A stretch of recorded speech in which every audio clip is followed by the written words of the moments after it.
Olá, estamos em mais uma live aqui pelo perfil do Instagram do programa Parlamento Aberto, desenvolvido pela Câmara de Vereadores de Piracicaba, já há mais um ano voltado para a transparência e também para a participação social, participação popular. Você que nos acompanha aqui em nosso Instagram, né? Já somos aí já mais de 1.000 seguidores aqui no Instagram do Parlamento Aberto. Então, a todos que estão entrando aí, sejam todos muito bem-vindos a essa live aqui do Parlamento Aberto, que vamos falar com a Lorena Mangabeira, que é especialista em psicologia positiva. Então, daqui a pouquinho eu estou procurando aqui a Lorena para ver se ela está aqui entre nós. Ela ainda não entrou. Cadê você, Lorena? Olha, tem um pessoal que já chegou aqui. Sejam todos bem-vindos, todas bem-vindas. A nossa ideia aqui é fazer uma conversa sempre muito amistosa, voltada para que a nossa pauta do dia seja esclarecida, seja sempre levada com informação de qualidade e também, né, contribuindo aí para que a gente possa passar esse período de... a Lorena já está aqui em quarentena, de isolamento social, para que a gente possa passar com mais qualidade, né, com mais qualidade de vida. Olá, Lorena, tudo bem? Oi, tudo bem, Eric? E você? Tudo ótimo, Lorena. Muito obrigado por você nos Tá atender bom. aqui na live do Parlamento Aberto. Seja muito bem-vinda aqui à nossa live. Sinta-se muito à vontade, tá? Para a gente poder conversar, poder esclarecer todos os assuntos aí que estão relacionados ao nosso tema, né? A gente passou a tarde conversando justamente para alinhar, né, todas essas questões. E é interessante, aqui o nosso objetivo é dar realmente um espaço para que as pessoas possam explicar aquilo que elas têm a dizer. Então, seja muito bem-vinda e, novamente, sinta-se em casa, sinta-se à vontade. Obrigada, viu? Obrigada mesmo, Eric, pelo convite. Eu fiquei muito lisonjeada de poder estar aqui com vocês e a gente poder conversar sobre esse tema que é bem, bem novo, né? Considerando um histórico de evolução da psicologia, é um tema que tem pouco 20 anos, né? Então, se a gente olhar aqui Sim, desde de Freud, desde lá atrás, acho que eu me sinto feliz e honrada em estar aqui e poder dividir isso com muita gente, né? que E legal, é bacana. E eu muito preciso legal. também aproveitar, já que nós estamos conversando, aqui agradecer a minha colega de profissão, a minha amiga, a Letícia Uhum. Castro, que fez todo esse contato, ela Sim. que nos colocou em contato. Então, Letícia, eu vi que você entrou aí, muito obrigado, viu? Você sempre muito atenciosa com a gente, ela que trabalhou na Câmara comigo, foi onde a gente se conheceu, então, muito obrigado por essa atenção. Lorena, para a gente começar a nossa live, a gente sempre começa aqui a live falando um pouco da conjuntura do coronavírus em Piracicaba. Hoje, Uhum. infelizmente, tivemos mais 3 óbitos, tá? Piracicaba já conta com 92 pessoas que faleceram por conta do coronavírus, tá? Então, hoje já foram, infelizmente, mais 3 pessoas que faleceram, sendo que 2 homens de 45 anos e uma senhora de 80 anos, tá? Então, assim, aquele papo que só pega idoso, então realmente não existe, pega todo mundo, infelizmente, essa é a nossa realidade. Também foram registrados em Piracicaba, nas últimas 24 horas, 182 pessoas positivadas. Aqui em Piracicaba são 2.717 casos confirmados, sendo que 886 pessoas estão em tratamento.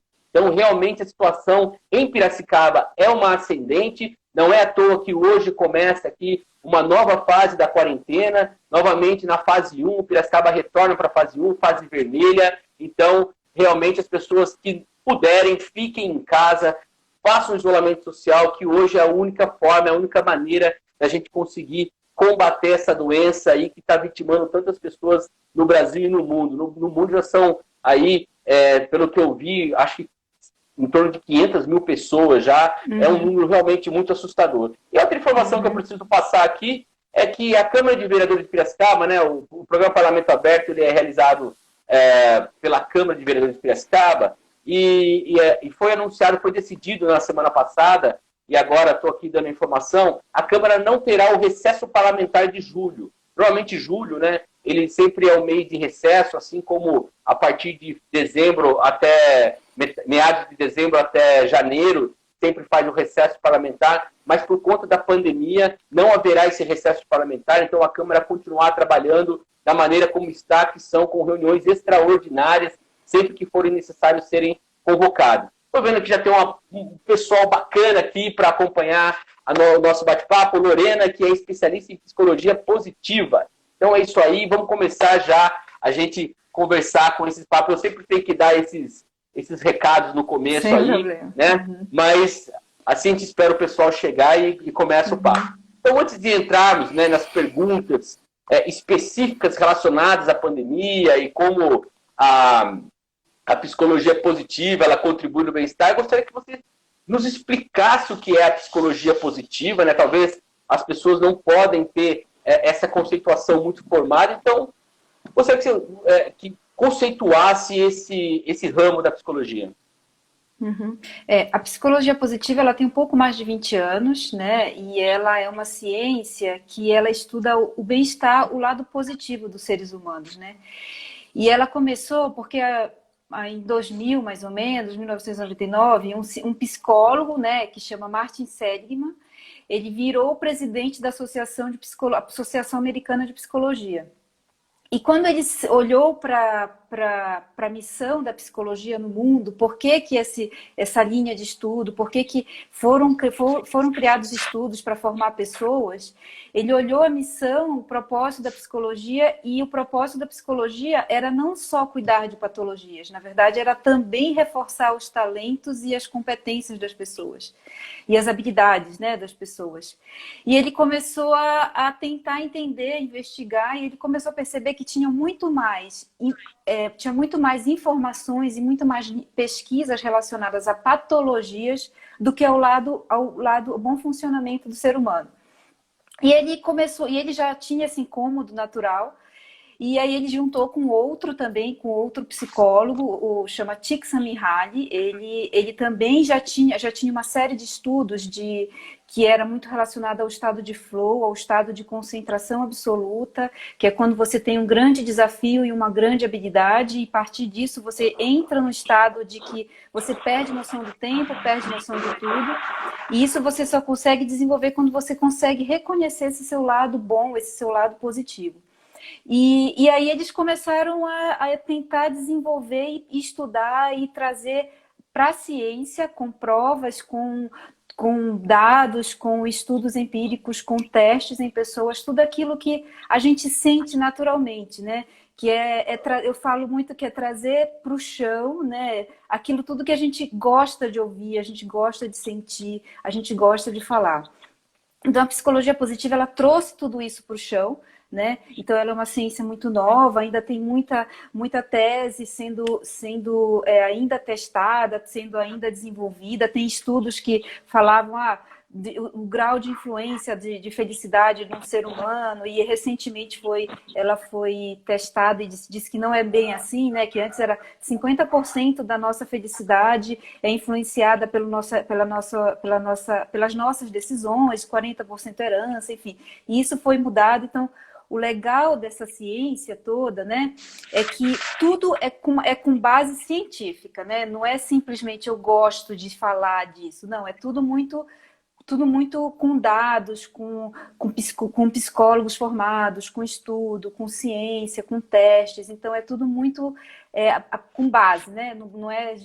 Não são, como que eu falo, não são aventureiros falando sobre alguma coisa, é muito voltado para dados e para estudo científico. Então eu acho que...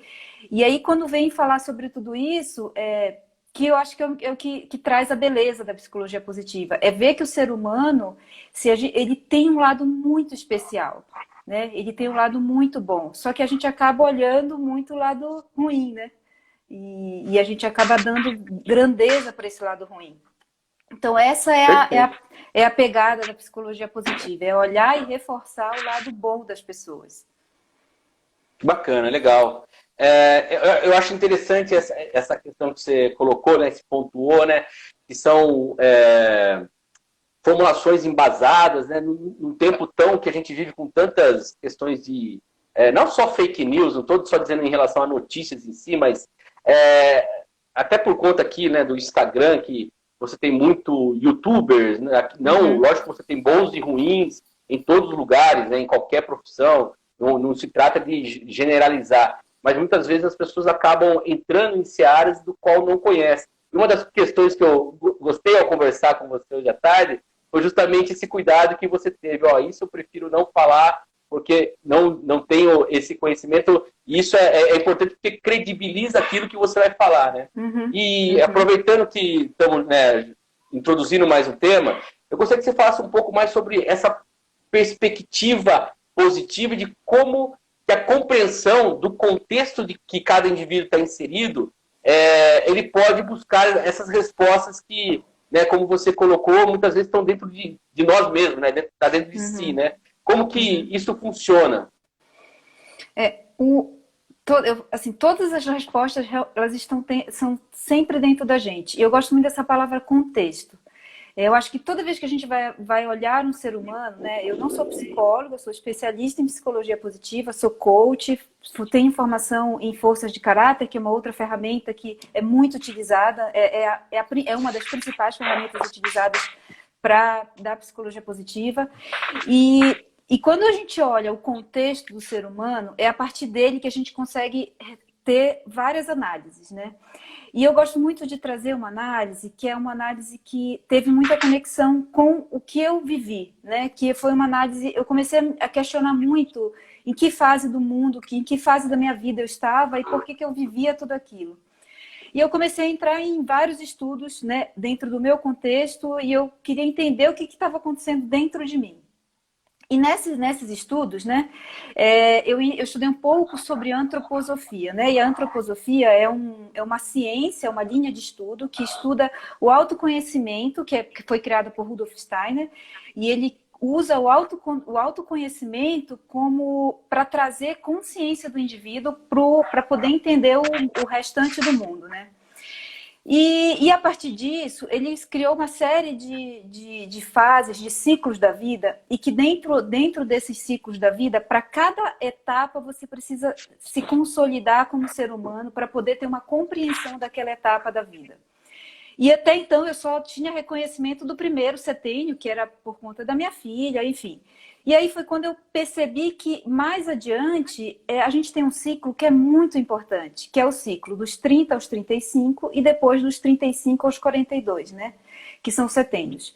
O ciclo anterior, dos 30 aos 35, é quando você olha para a sua vida e você planeja ela e você busca coisas para a sua vida para você se sentir realizado, para você se sentir estável dentro daquela situação em que você se enxerga.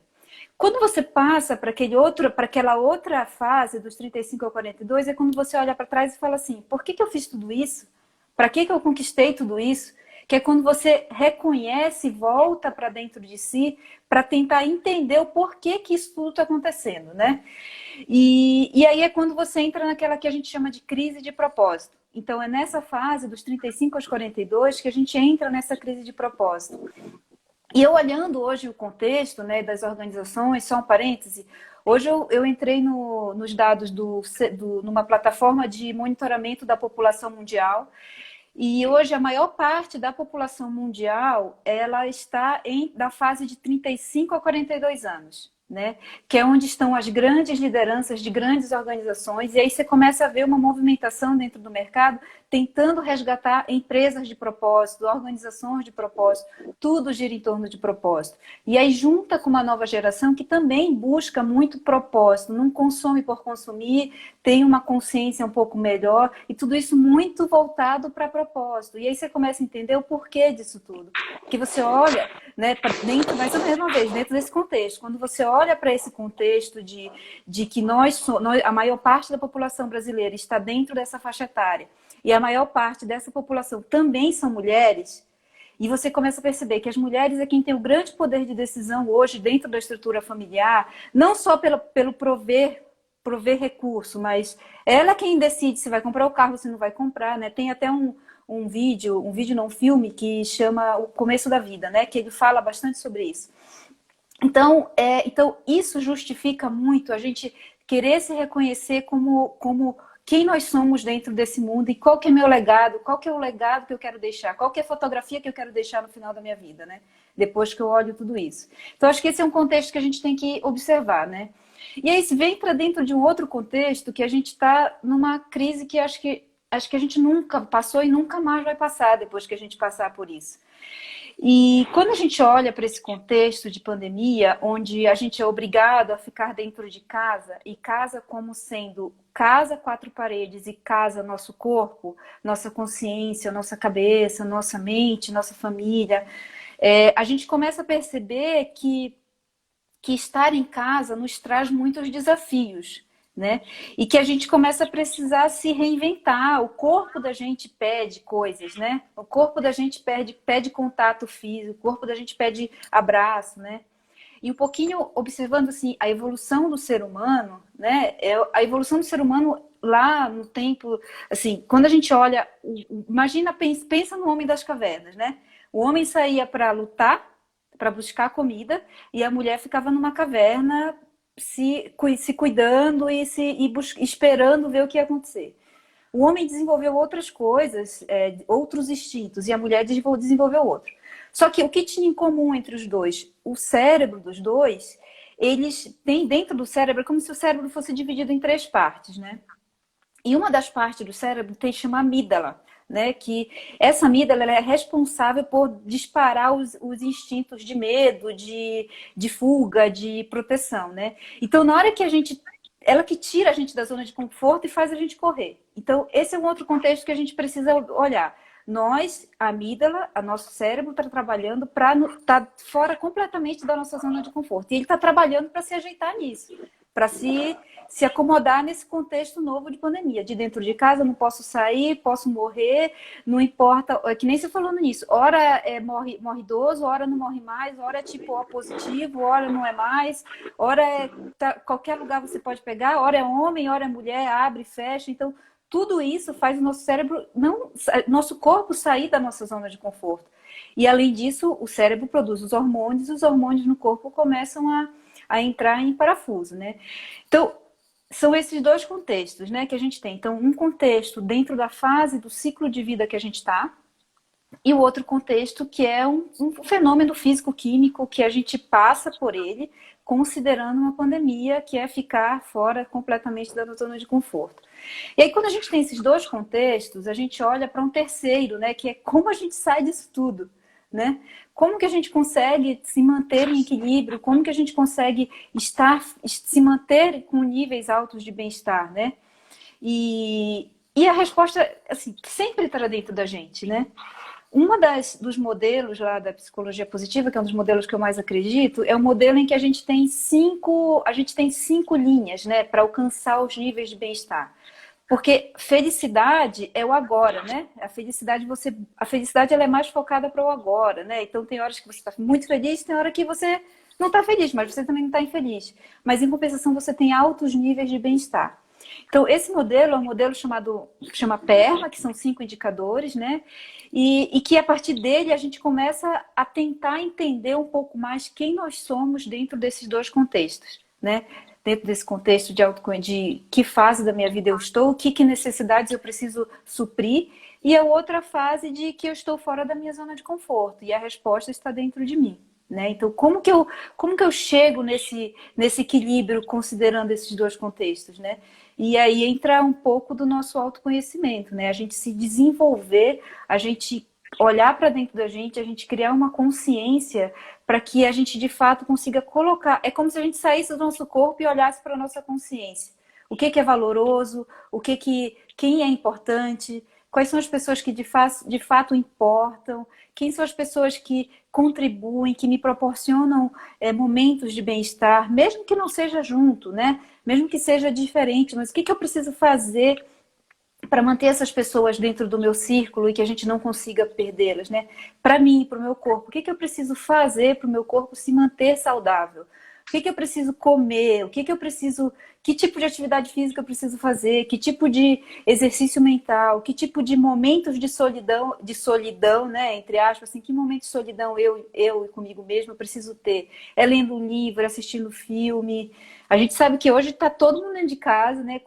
escolas online, com trabalhos em casa, compras sendo lavadas, roupas tendo que lavar, casa de ponta cabeça, então, e tá tudo bem. Acho que a gente só tem que buscar espaços para que a gente consiga desenvolver esse bem-estar, sabe? Que a gente consiga, dentro dessa rotina, desses dois contextos, que a gente consiga se conhecer para poder trazer esses instintos pro chão, né?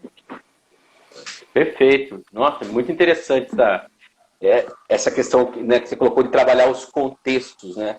Agora, em certo momento, você colocou da estrutura do cérebro, né? E falou da amígdala, mas você falou que são três partes do cérebro, né? Quais são as outras duas? Só para a gente entender toda essa... de como que elas se relacionam, né? O primeiro é o neocórtex, que ele é a parte analítica do cérebro, é onde que ele faz a avaliação, né, e decisão das ações que a gente precisa tomar e como que ele se dá, né? O outro, que é o sistema límbico, né, a parte que produz as emoções básicas, né? Então, como, enfim, alegria, né? Lembra daquele filme, que tem um filme que enfim, que são várias emoções lá. Então, aquilo lá é um pouco das emoções básicas, né? Que é um desenho da Pixar. É um desenho Megamente? É o Megamente, né? Não é o Megamente. É um que é uma... Tem vários, tem o Bravo, tem a Feliz, tem a Tristeza. Eu sei qual que é. Não, então...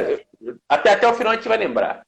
Tá quem souber aí, ó, quem souber que tá na live, divertidamente aí, Adriana nos salvou aqui. Eu sabia que era alguma coisa mente no final. É isso aí, por isso que eu confundi com o Megamente. É esse aí. Esse daí é o tal do sistema límbico, né? E o reptiliano, né? Que é onde está o amígdala. Então, são essas... É claro, o cérebro é super complexo. Mas a gente pensar, mais uma vez, nesse contexto, né? Nesse contexto, são esses três partes do cérebro que eles se interligam e fazem a gente desenvolver e se proporcionar esses sentimentos de bem-estar. Perfeito. Agora você coloca num artigo, inclusive, que eu li, que você que escreveu, e você fala também sobre evolução humana e cerebral. Qual que é essa distinção?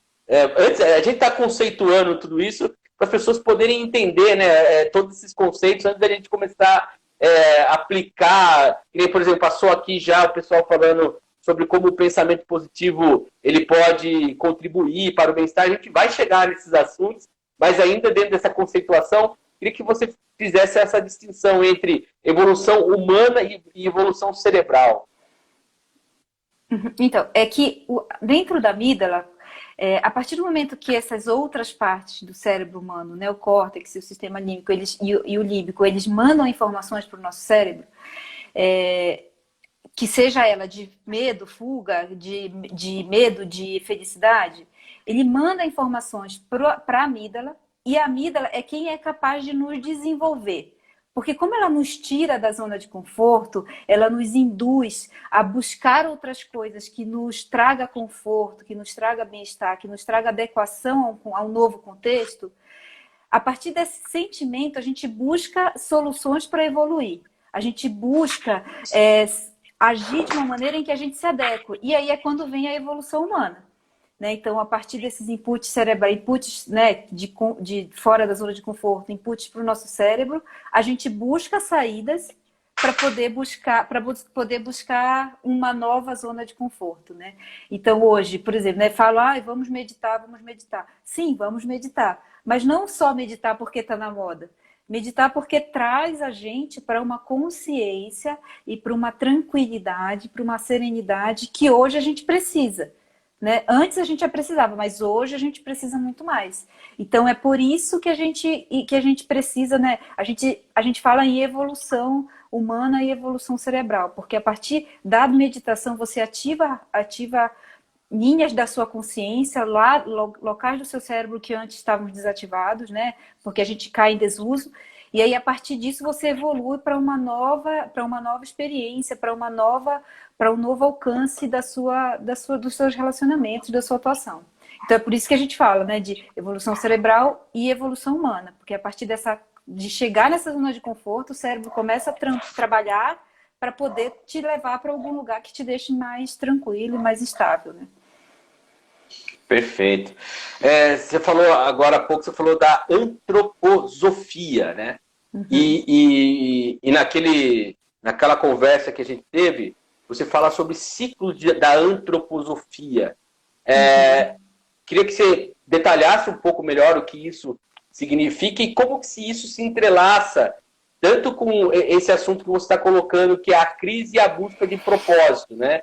E de que maneira esse Uhum. conceito pode nos contribuir para a gente buscar entender esses processos. Assim, a antroposofia, né, ela traz a gente para um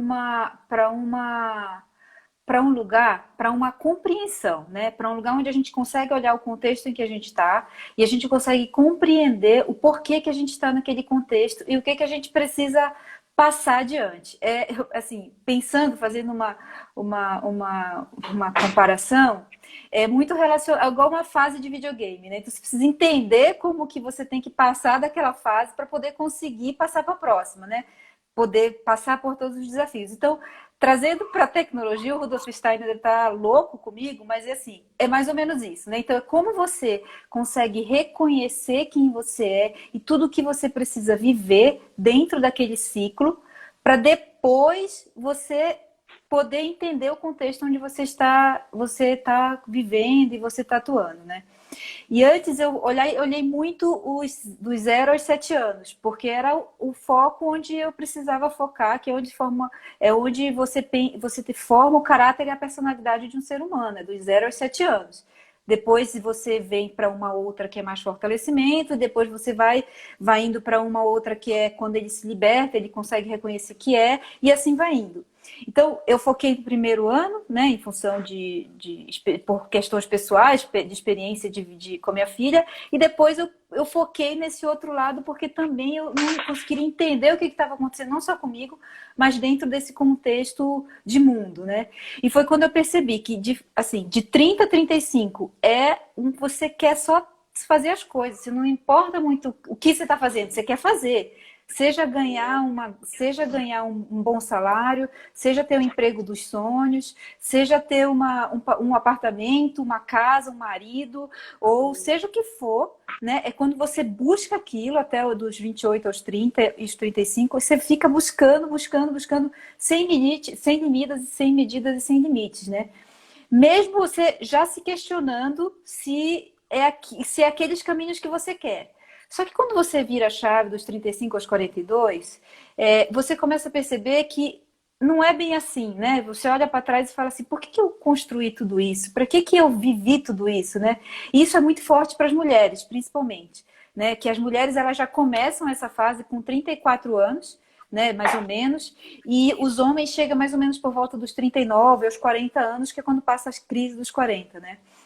Então, quando você começa a olhar todo esse contexto de confusão e de busca incessante por esse ciclo, né, é quando você começa a entender o que está acontecendo, né, dentro do seu... que são, na verdade, o que eu costumo dizer é que essa fase é uma fase muito decisiva, né?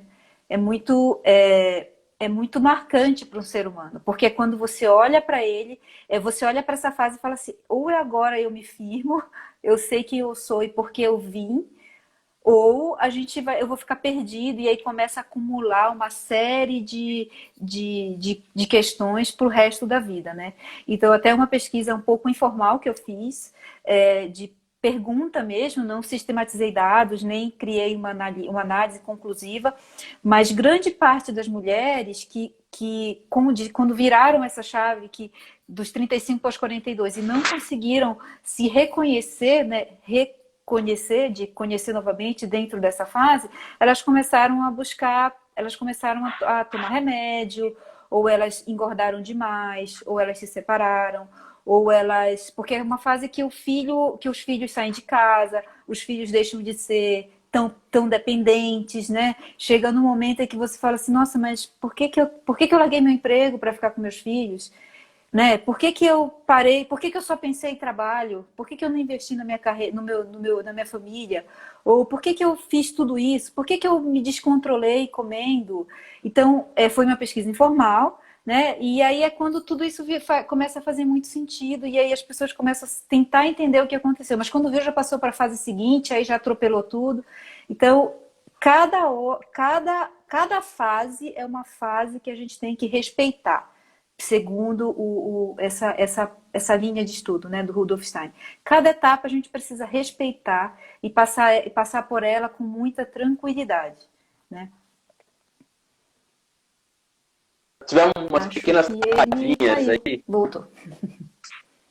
Tivemos umas pequenas travadinhas aí. A internet está Eu vi. bem instável por esses dias. Embora a gente tenha feito todo o nosso teste antes, e eu também aqui reiniciei o meu modem antes de iniciar a live para poder sempre ter tudo certinho. Mas, enfim, eu consegui compreender o que você disse e acredito que o pessoal aqui também, porque tem o pessoal falando aqui que realmente está nessa fase, né? Falando sobre a questão de estar nessa fase. Eu mesmo estou com 39 anos, talvez esteja nessa fase. Você falando, passa um filme na cabeça aqui também. Viu? E aqui a Elisandra Garcia falando que o que você está colocando é muito enriquecedor, e de fato é mesmo. Agora, entrando já num aspecto, você conceituou a psicologia positiva, você falou da questão dos propósitos, identificou o momento da vida em que isso ocorre, com maior incidência, sobretudo nas mulheres, os efeitos que isso causa. Mas agora a gente chega exatamente na questão da pandemia e de como o isolamento, como essa questão toda que nós estamos vivendo influencia, sobretudo nessa saúde mental e até em busca desses propósitos, né? Muitas vezes a pessoa está naquele momento de buscar um projeto, de buscar alguma coisa, e vem algo muito maior que quebra isso no meio e fala assim, agora não, né? Aqui, agora não, né? Então, eu queria que você colocasse isso dentro do contexto dessa pandemia, né? E o que você tem visto e quais são os caminhos para se buscar uma saída dessa situação. Uhum. Hoje eu recebi um vídeo muito inspirador. E eu acho que, para começar, a gente tem que pensar que antes a gente era muito acostumado com respostas rápidas para as nossas perguntas. Então, a gente estava num mundo que tudo tinha que ser muito rápido, tudo tinha que ser muito... eu preciso ter a resposta do meu propósito, qual ferramenta que eu tenho, ter algum teste na internet, o Facebook consegue me comparar com alguma coisa. Então, a gente estava muito acostumado com essa velocidade, né? Que é o tal do mundo VUCA, né? Então, quando a gente olha a gente para dentro dessa pandemia e a gente é obrigado a parar e ficar dentro de casa, né? E vou repetir uma frase que, assim, dentro de casa, não entre quatro paredes, mas dentro de casa, da gente mesmo, a gente começa a se sentir um pouco desconfortável, né? A gente começa a tentar, não só desconfortável, mas a gente começa a buscar informações para gente se manter saudável, para a gente se manter bem, para se manter feliz. Quando a gente para ver isso, né, que a gente coloca a gente para nesse momento todo e fala assim, o que que me faz feliz, né? O que que me traz sentimentos de bem-estar? O que que eu preciso fazer, né? E aí você começa a entrar numa confusão de se questionar até se você é de fato uma boa pessoa, né? Até se você precisa ser perfeita, se você precisa de fato limpar a casa, cuidar dos filhos, cuidar do marido, fazer almoço, trabalhar e ainda ser perfeita, né? Então tudo isso vem muito à tona. E aí é quando você olha para dentro e você fala assim, meus valores, quais são meus valores? O que que eu tenho de importante e que eu não abro mão? Eu acho que essa é uma primeira reflexão, né? Nessa jornada de tentar entender o propósito, porque o propósito é uma jornada. O propósito de vida, quando você quer encontrá-lo, né? Você precisa vir de uma jornada. Então não é uma jornada de começa do dia para a noite, é uma jornada de autoconhecimento, é uma jornada em que são etapas que são marcadas por episódios muito fortes e que fazem você respirar e falar, é isso. É isso que me faz feliz, é isso que me deixa bem. E tudo começa você tentando encontrar pontos da vida que são muito importantes, fases da sua vida, situações na sua vida que foram muito importantes, marcantes, e por que foram, né? E aí você começa a ponderar e pontuar tudo isso dentro desse caos que a gente está. E aí depois que você olha para ela, você começa a reconhecer por que isso foi importante para mim, e você começa a ver quais são os valores que são fundamentais para sua vida. O que é muito importante, o que sem esses valores você não consegue andar para frente, que se algum deles for ferido, é como se tivessem de fato apunhalado você pelas costas. E quando você passa por esses valores, você começa a entender quem são as pessoas que fazem diferença na sua vida. Quem são as pessoas que de fato você ama, quem são as pessoas que são importantes para você, e quem são as pessoas que tudo bem você não se sentir bem com elas. E assim, não é julgamento entre o bom e o mal, certo ou errado. É que simplesmente não faz bem, e ponto. E a gente precisa aceitar e acolher isso. E aí você começa a construir e entender quais são suas habilidades, começa a entender o que você gosta de fazer, quais são suas competências, né? Eu aposto que aqui dentro, todo mundo nessa live descobriu fazer alguma coisa, descobriu que gosta de fazer alguma coisa, assim. Ou que não tinha tempo para fazer e começou a fazer, ou faz pão, ou costura, ou faz crochê, faz qualquer coisa, porque começa a dar vazão para momentos para coisas e momentos que de fato são só nossos, né? Então, o propósito de vida ele vem muito forte quando você olha, você consegue se enxergar como um ser humano que tem defeitos, que tem fragilidades. Você começa a se ter compaixão por você mesma, né? Que acho que essa foi uma das perguntas que a gente teve, né? E qual que é se a gente tem que ser perfeita em tudo? Não, a gente não tem que ser perfeita em tudo. A gente precisa exercer a compaixão, a autocompaixão. É o primeiro exercício que a gente tem que fazer com a gente, né? Não querer ser perfeita, não querer dar conta de tudo, e é simplesmente acolher os nossos defeitos, né? Então, depois que a gente acolhe, a gente consegue se entender como ser humano falho que a gente é, e consegue se colocar numa situação de vulnerabilidade, de saber que a gente não sabe tudo e que a gente está disposto a errar e ouvir o que os outros têm para falar, a gente começa a entrar numa jornada não uma jornada, mas a gente começa a entrar numa experiência de curiosidade, né? Que é quando curiosidade e experimentação, que é quanto mais você se conhece, mais você fica curioso para saber quem você é mesmo. E aí você só consegue saber quem você é mesmo quando você experimenta, né? Então, se eu estou querendo saber se eu me sinto bem numa determinada situação, eu vou lá e experimento. Se deu bom, eu continuo. Se não deu, eu não continuo. Só que nessa experimentação, você antes precisa se colocar numa posição de vulnerabilidade, de saber que não sabe tudo, né? De se aceitar como é, de compaixão, de acolher os seus erros, as suas falhas, né? E tentar entender. E aí você começa a se construir como ser humano. E quando a gente olha isso para dentro de um contexto de pandemia, você fala assim, tá bom, mas eu já sei qual é o meu propósito de vida, eu já sei como eu sou, eu já sei o que eu sei o que me faz feliz. Então, para tudo que você está fazendo, olha para quem você é, qual o seu propósito de vida, e faz uma listinha de coisas para te manter saudável, né? Então, até um exercício que eu fiz, porque eu também entrei em piração, acho que, né?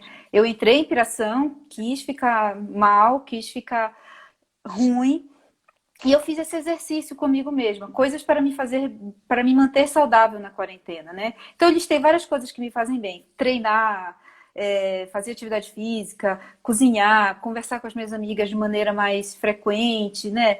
Enfim, falar com a minha família. Então, eu fui criando para mim, né, atividades e ações para eu conseguir me manter saudável durante essa quarentena.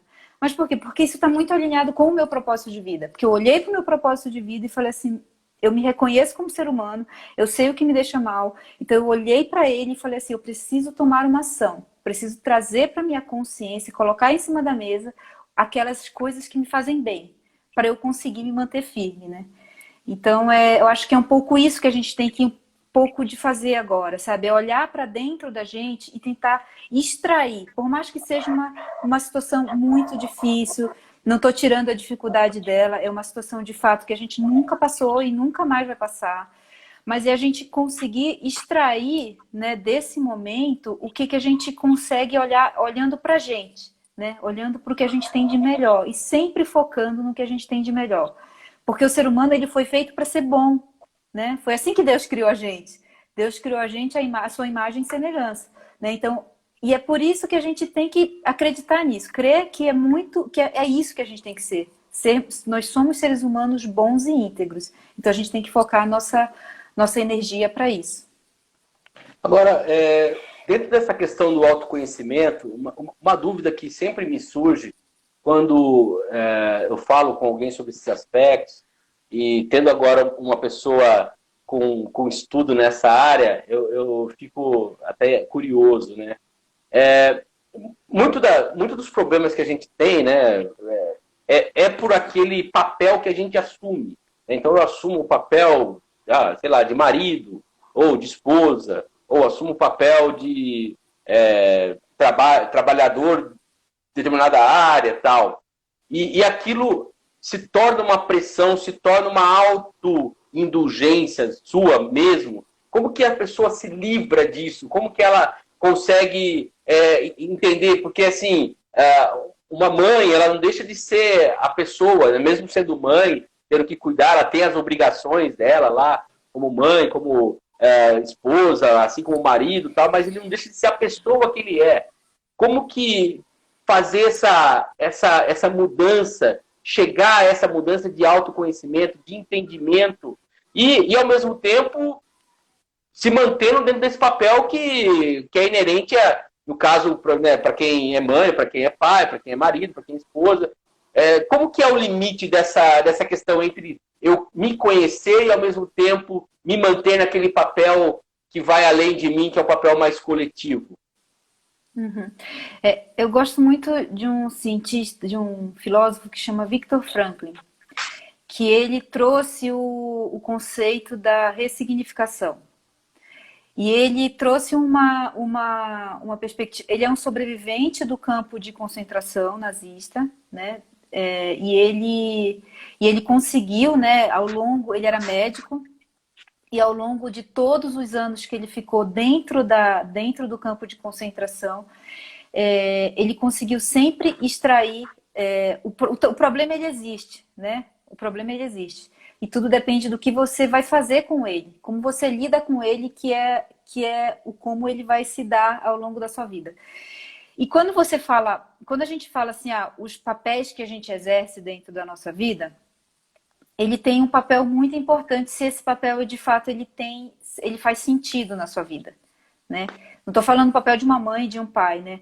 Mas é você colocar significado nesse papel que você exerce na sua vida. Então, o papel de mãe, você tem que colocar um significado genuíno para ele, né? Um papel de filho, um significado genuíno, né? O papel de, seja ele qual a sua profissão que você escolher, você tem que colocar um sentido genuíno para ele. Um sentido que você consegue compreender, ter a compreensão de que você é capaz de dar conta e fazer aquele negócio, fazer aquele papel que você está exercendo ser transcendente, ser superior ao papel que você exerce só no dia a dia, seja pagando uma conta, seja fazendo o que for. Então ele tem que ser superior ao que você de fato existe. Então é colocar sentido e força naquele papel que você existe, naquele papel que você desempenha. Então acho que é muito isso, assim, porque daí esse sentido ele traz você para o chão, né? E aí você consegue tirar Perfeito. esse peso de dentro. A impressão que eu tenho que dentro dessa busca do autoconhecimento, quando a gente fala autoconhecimento, né, ou conhecer a si mesmo, a gente também está em busca daquilo que para nós é verdadeiro, né? Existe esse aspecto de buscar exatamente o que é verdadeiro, né? Aquilo que você não está fazendo só, por exemplo, como costumo dizer, né, no piloto automático, né? Estou fazendo porque esse é o papel que eu tenho que fazer. Não, mas realmente você colocou, por exemplo, então você é um filho e tem esse papel como filho, mas tem que ser um papel verdadeiro, né? Algo que realmente te faça sentido enquanto ser um filho, né? Gostei dessa conceituação aí, porque realmente ela abre uma forma de entender né? A nós e também o contexto que a gente está vivendo. E aí, até já saindo um pouco porque eu acho que o assunto aqui tá muito na conversa, no bate-papo, que eu acho muito mais gostoso, né? Porque a gente vai compreendendo melhor. Agora, que tipo de ferramentas você sugere, né? Que nem, por exemplo, passou aqui o pessoal falando sobre o pensamento positivo, a pessoa ser otimista, né? Eu costumo brincar, né? Uma vez eu ouvi uma fala daquele filósofo lá, Leandro Carnal, e ele dizia que ele era um otimista melancólico. Eu achei super engraçado. O cara é otimista, mas apesar de tudo ainda tem aquela certa melancolia. Como que esse pensamento positivo, o otimismo, ele exerce dentro desse papel de autoconhecimento e também de entender o contexto que se vive? O Leandro Carnal foi meu professor e ele é isso mesmo, otimista melancólico. Ele é bem isso mesmo. E, assim, eu vou falar dois conceitos, três. O primeiro é o conceito de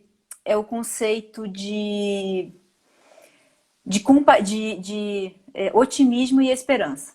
Acho que são dois conceitos que eu acho que é importante. Esses dias eu ouvi uma live sua que você trouxe isso. Eu gosto de ser otimista e ser esperançoso. E eu falei, eu vou abordar isso na live, ainda bem que você perguntou. O otimismo, né, são dois conceitos diferentes, que a psicologia positiva também trouxe esse conceito com bases científicas, né?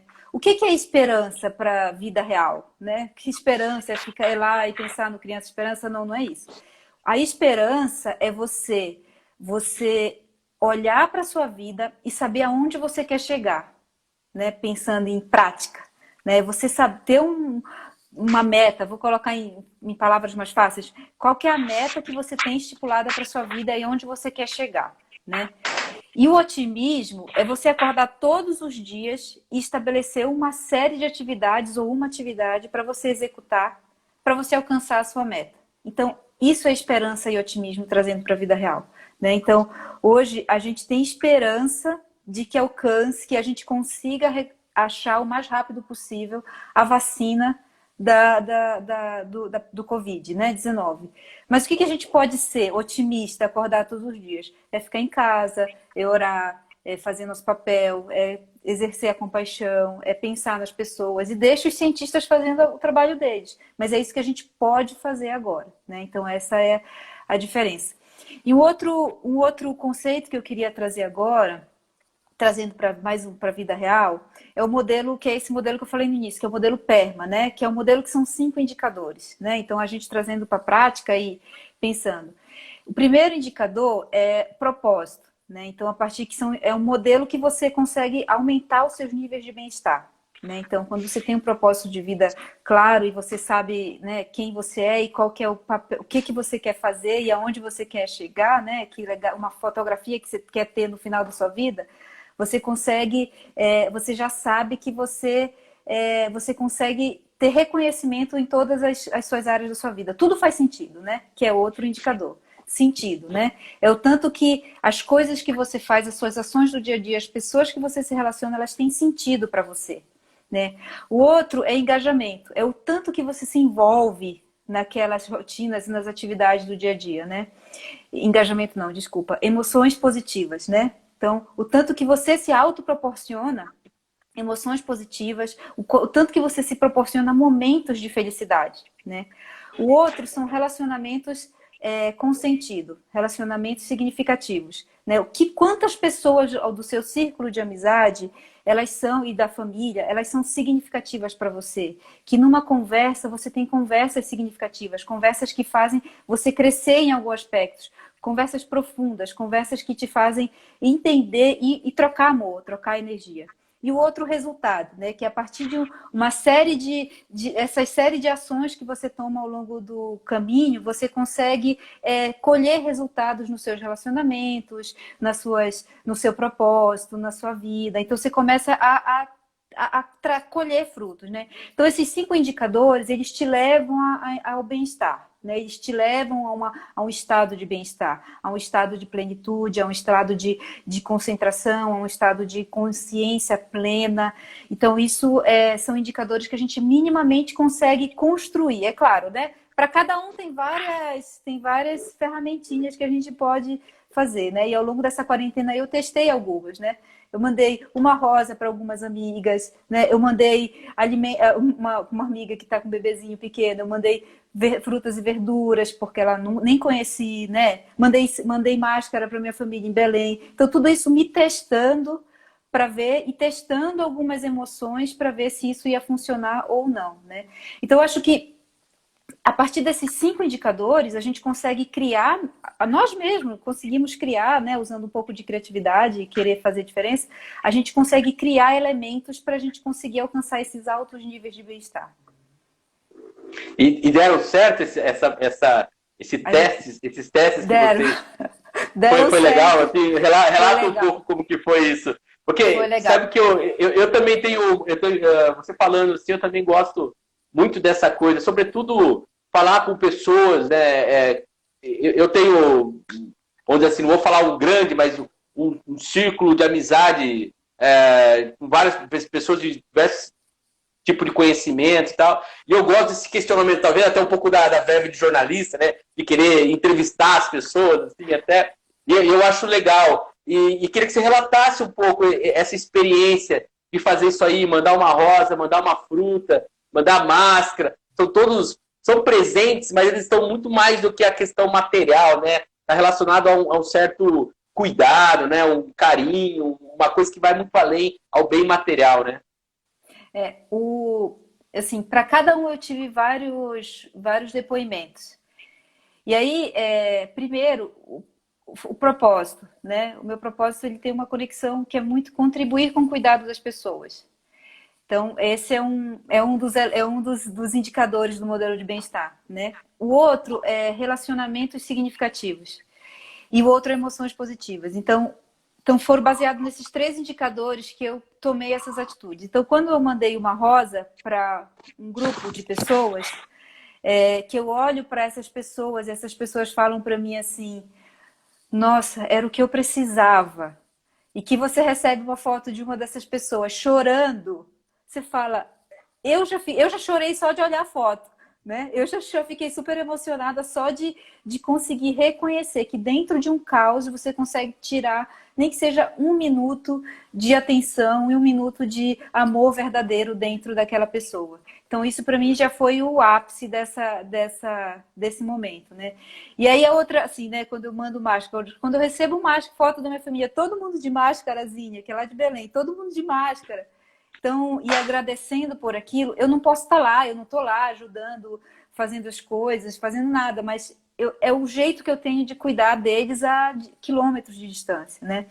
E essa minha amiga também que tem a bebezinha, é o jeito que eu tenho, eu não consegui ver a menininha ainda, né? Porque ela nasceu no meio disso tudo e a menina, quando eu via, me deparei e ela estava começando a comer. Né? E aí eu falei, nossa, como assim? Né? Eu nem vi a menina ainda, não tive oportunidade. E teve um outro dentro dessa minha listinha de coisas desses modelos que eu coloquei, né, para eu alcançar meu modelo de bem-estar, eu coloquei também de treinar. Eu gosto muito de treinar, é o jeito que eu libero todos meus hormônios, né? E eu falei assim, para eu treinar e liberar tudo isso, eu tenho que treinar com gente que gosta de treinar muito, né? E eu nem sou essa sangue nos olhos. Mas aí eu fui lá e falei 2 pessoas que são muito significativas na minha vida, dentro de onde eu treino. E eu falei, eu preciso conversar com essas pessoas e convidá-los a treinar 2 vezes na semana. Só que eles são muito sangue nos olhos, eu não sou, né? Não era, agora eu fiquei.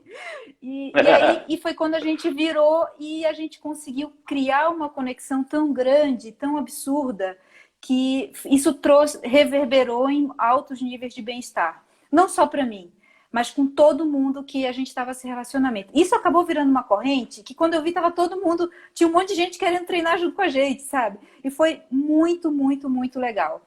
E aí, eu queria trazer uma outra reflexão que a gente fala assim, energia, energia, energia.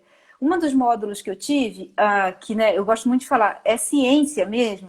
Uma das professoras falou assim, esse negócio de física quântica, que às vezes as pessoas começam a duvidar um pouco, tal. Quando você manda uma mensagem pro seu cérebro, e seu cérebro, uma mensagem tipo super legal, e você entra dentro de uma câmara lá para medir suas ondas, né? Suas ondas de raio, né? De raio-x. Que você entra dentro dessa câmara e você mandou uma mensagem positiva para o cérebro começa a mandar informação para o seu corpo e o sangue começa a correr ao longo do seu corpo. Se você liga essa câmara lá para medir as suas energias, quando a emoção é boa, você vai conseguir ver que a distribuição de energia ela é muito grande e ela alcança as pessoas ao seu redor.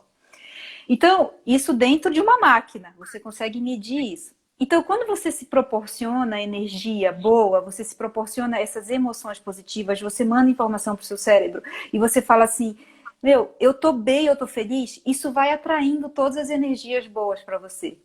Agora, antes de eu entrar, eu estava meditando, sabe? Eu fui lá, me concentrei, estava meditando para ficar, né, de fato, plena, integral. E eu senti muita energia vindo, emanando de todos os lugares. Me conectei com você, me conectei com todas as pessoas que estão na live, me conectei e fui trazendo toda a energia. E aí, pronto, sabe? Eu consegui extrair, tirar todo aquele peso e, enfim, toda a ansiedade, todo o nervosismo que a gente traz naturalmente para qualquer lugar que a gente vai entrar e se jogar e integralmente. Que legal, Mas que acho que é isso. bacana. Que bacana, muito, muito bacana. Eu tô adorando essa conversa nossa, Lorena, e para mim está sendo muito enriquecedora, viu? A Letícia Castro está colocando aqui as 5 linguagens do amor, uma delas é o presentear, não pelo bem material em si, mas pelas sensações boas que a atitude libera, com certeza. Não tenho dúvida disso. E adorei, estou realmente até emocionado aqui com as suas palavras, viu? Foi muito legal mesmo. Agora, para a gente fechar, já estamos aqui já com 56 minutos de live e o Instagram, ele corta, quando dá 1 hora, ele corta, é muito chato. Então, para a gente não ter esse corte repentino, queria que você indicasse, né, para quem quiser conhecer mais um pouco você, e também indicar onde conhecer mais sobre psicologia positiva, enfim, para quem tiver interesse e além daqui desse conteúdo. Tem vários lugares, tem até um movimento agora chamado Hope for Humanity, que é um movimento da psicologia positiva, que você, a partir de uma doação, você consegue ter acesso a vários psicólogos, a vários grandes pessoas da psicologia positiva. E também tem um TED, que para mim é o fundamental, que é o TED da vulnerabilidade, da Brené Brown, né, que você consegue também ter uma palestra dela no Netflix. Tem livros na internet, tem vários lugares. Mas assim, o meu Instagram também está aberto, acho que quem quiser conversar comigo um pouco mais, pode mandar mensagem no direct, eu consigo ser direcionada, porque daí eu acho que funciona muito mais, né? A gente conseguir atuar de maneira assim, direcionada e dentro de um contexto, acho que contribui muito mais. Então, acho que é só me acessar, mas tem vários conteúdos na internet, e eu recomendo que a gente consiga, de fato, olhar para a gente e tentar, pelo menos, reconhecer, entender o contexto. Aí a gente já consegue fazer intervenções mais direcionadas e mais ponderadas para o que a gente quer, né? Muito legal. Mais uma vez, eu queria agradecer demais a sua atenção, a sua disponibilidade. Agradecer de novo a Letícia por ter nos ajudado a proporcionar essa live. Letícia foi muito importante nessa live. Essa live para mim está sendo muito, muito bacana por todo o conteúdo que você trouxe. E aproveito aqui o pessoal que está seguindo a convidar vocês, se vocês vieram do perfil da Lorena ou vieram para curtir o perfil aqui no Parlamento Aberto. É um trabalho voltado à transparência pública, participação popular, voltado à área política, mas a gente também busca outros tipos de conteúdo para poder dialogar com as pessoas aqui no nosso Instagram. Amanhã vai ter uma matéria no site da Câmara, câmarapiracicaba.sp.gov.br, e também esse vídeo vai lá para o nosso YouTube, o canal do YouTube, que é Comunicação Câmara de Vereadores de Piracicaba. Eu convido a todos vocês a buscarem esses espaços aí para ter mais esse conteúdo. E, claro, você que veio do perfil do Parlamento Aberto, a curtir e acompanhar o trabalho da Lorena e conhecer mais sobre a psicologia positiva. Lorena, muito obrigado. Tenha uma grande semana, uma ótima semana. E muito obrigado por tudo que você nos disse, viu? Obrigada, viu, Eric, pelo convite. Obrigada pela conversa. Foi muito, muito legal. Muito legal mesmo. Acho que todo dia a gente contribui um pouquinho a gente faz o nosso propósito ter alma, né? Ter vida. E acho que essa live aqui, ela contribuiu muito para o meu propósito. Quero agradecer imensamente por isso. Eu que agradeço também. Muito obrigado. Pessoal, tchau, Obrigada. tchau. Amanhã Tchau, a gente volta Obrigada. aqui para falar. Amanhã o assunto da live vai ser com o arquiteto Rodrigo Ueno. Vamos falar sobre o design de bares e restaurantes no novo normal. É isso aí. Tchau, tchau. Até mais. Tchau, até.